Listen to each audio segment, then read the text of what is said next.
Halo, jumpa lagi dengan video Emos Jakarta. Video YouTube yang membahas tentang cuci mobil, salon mobil, semua tentang usaha cuci mobil dibahas di channel YouTube-nya Emos Jakarta.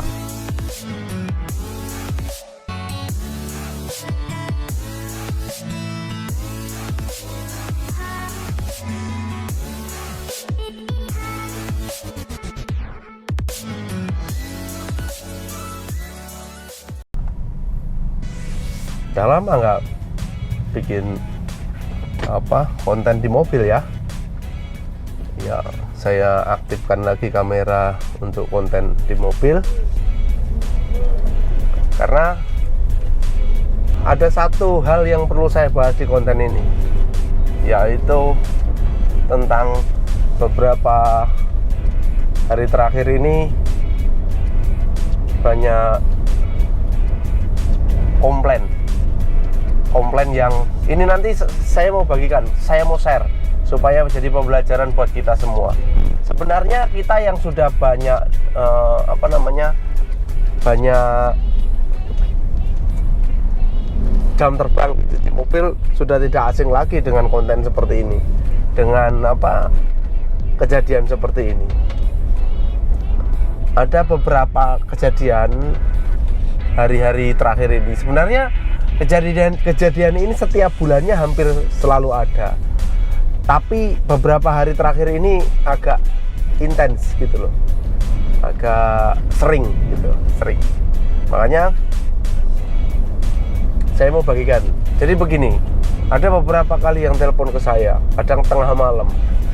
Orang yang telepon tengah malam lebih dari 2-3 kali panggilan tak terjawab dengan nomor yang sama.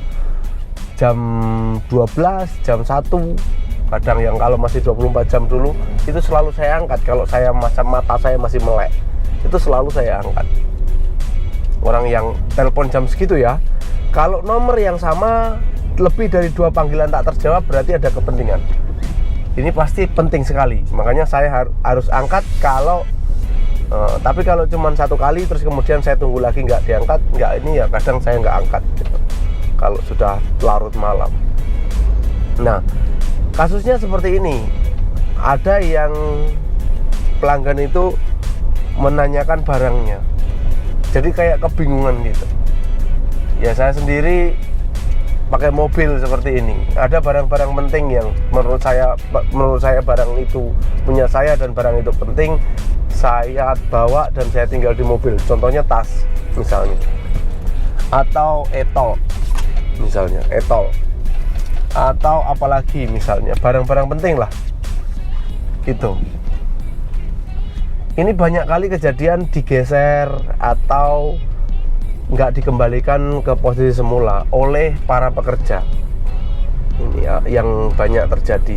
Tapi SOP kami, seharusnya SOP kami yang kami terapkan adalah barang itu hanya diangkat, dibersihkan tempatnya dan dibersihkan barangnya, mungkin dilap.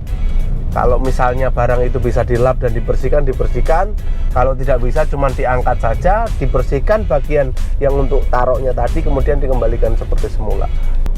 Jadi kasusnya beberapa hari terakhir ini adalah banyak orang yang barangnya itu sebenarnya dipindah dengan sopirnya mungkin, terus dipindah dengan keluarganya mungkin ke tempat yang tidak biasa yang tidak biasa ditempatkan barang itu.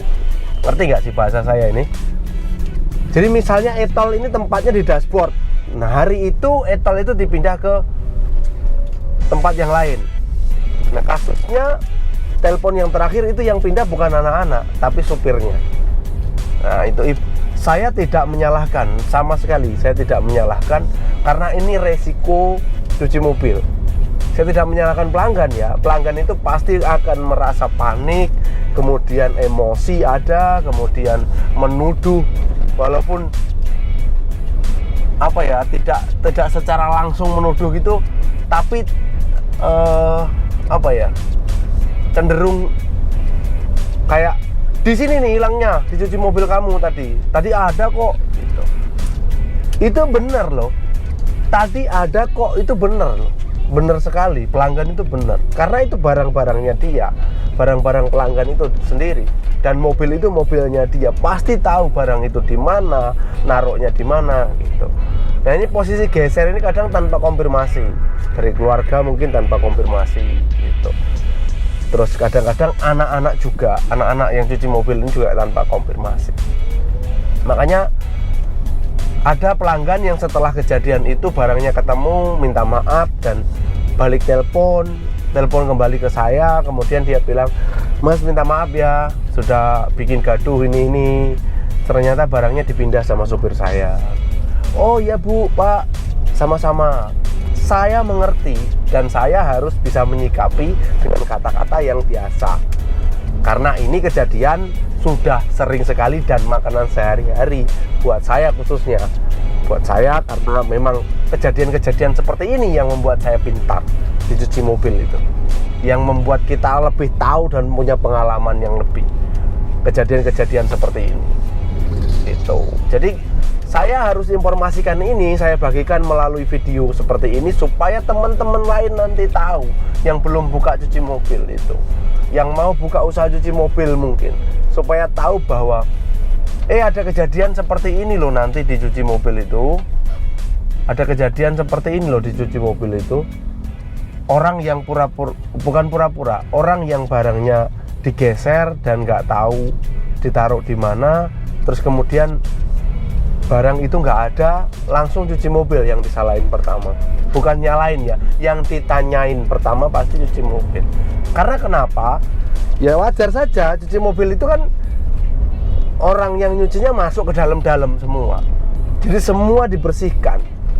Ya karena kita masih menggunakan manusia untuk membersihkan dashboard, trim, terus semuanya vakum, itu kan semua kita. Manusia ini. Makanya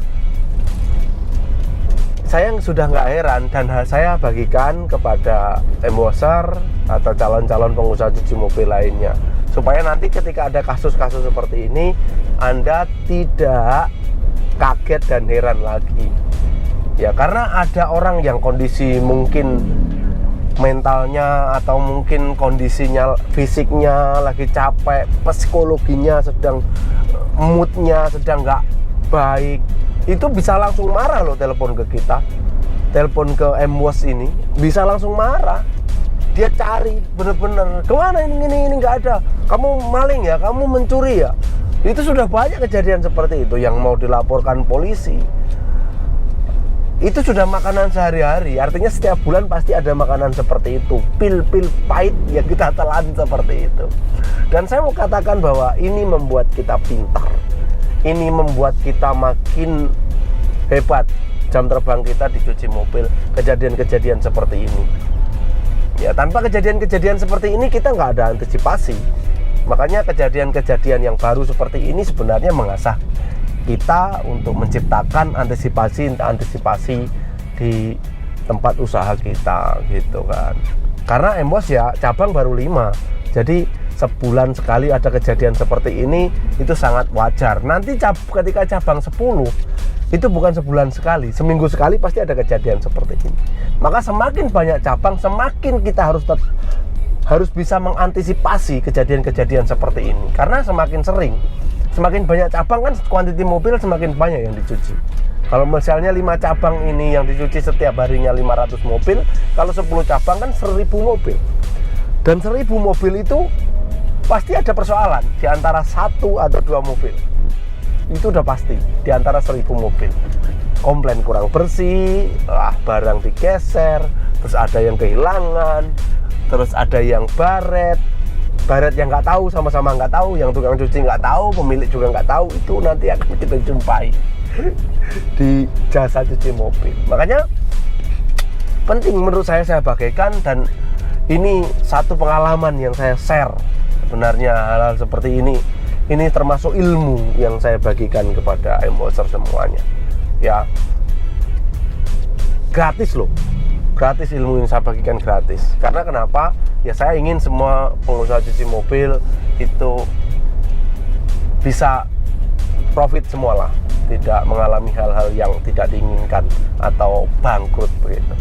Makanya subscribe aja sih channel YouTube-nya Emos Jakarta ini kalau memang benar-benar video ini bisa membantu, terus Anda mau mendapatkan informasi-informasi mengenai cuci mobil lagi. Di subscribe saja channelnya, kemudian nyalakan lonceng notifikasinya ya. Oke, perjalanan saya ini dari Keranggan ke Ujung Menteng. Saya dari Keranggan itu paling dekatnya Ujung Menteng. Ujung Menteng naik tol, turun. Ini baru mau masuk tol, kita sudah 10 menit durasinya. Saya pikir sudahlah selesai. Dan terima kasih sudah support channel YouTube Emos Jakarta, yang sudah subscribe. Terima kasih semuanya ya. Terima kasih loh sudah dukung channel Emos Jakarta. Jangan lupa nanti nonton video-video selanjutnya ya. Emos, tempat yang tepat untuk merawat mobil